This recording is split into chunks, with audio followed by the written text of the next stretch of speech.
In the quiet suburban town of Hartford in Glastonbury, Connecticut, was a girl named Karen Aparo, a talented violin player and an excellent student, who lived with their mother, Joyce Aparo. Karen was a well-liked girl, with many friends and a loving boyfriend. On the surface, the Aparos seemed like a perfect family, with a daughter that had high hopes for success in her musical career. But under that facade of success and beauty was a girl filled with hatred for her controlling mother and would do anything to get out. With their newfound infatuation with Dennis Coleman, they would plan and successfully murder Karen's mother in cold blood, leaving her body under a bridge with a pantyhose in her mouth and choke marks on her neck. This is a shocking case with such a degree of brutality that you might ask, how could someone do something like this? Why would a daughter's infatuation with their boyfriend lead to the premeditated murder of her mother? In this video, I will answer these questions in the lens of the popular anime archetype of the yandere.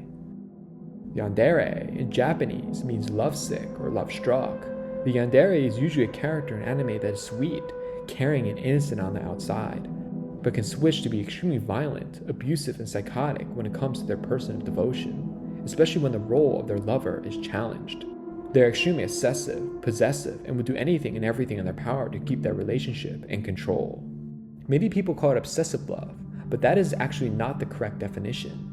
It is more an infatuation than anything else. The reason I say this is because even though yandere is devoted to their partner to an extreme, it is at its core selfish and self-centered.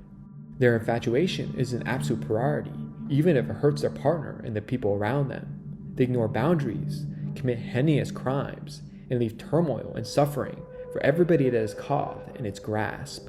The yandere is not in love, but infatuated, driven by a distorted sense of ownership. The goal of the yandere is not to be in a relationship, but to be in control. And the need to be in control is what leads to the irrational behavior the yandere displays throughout a series.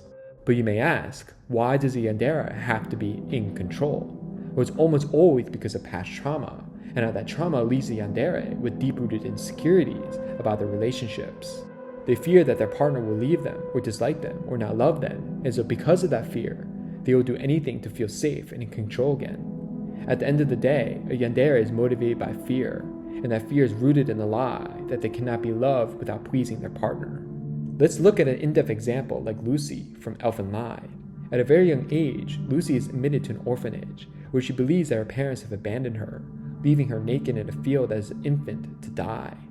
It is an important distinction to make that she is a young child, because a child's brain is like a sponge, and everything that parents do or say during this time has a monumental impact on the child's future life, much more than when they are older.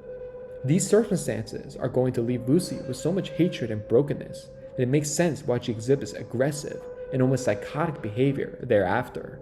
It also reinforces a lie that she's not loved and cannot be loved because the true people that she loved most betrayed her. Not only that, but she's also bullied and neglected by her fellow peers, which will further reinforce the lie. The result of this kind of trauma is either two extreme behavioral patterns, which is either to completely dissociate yourself with everybody because of fear of being betrayed, or pursue someone or something so incessantly that it is borderline psychotic.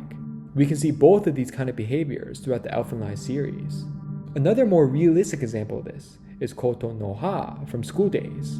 At first, we can see that Kotonoha is clearly someone that dissociates from everybody. She is very shy, which is a common indicator of this kind of behavior.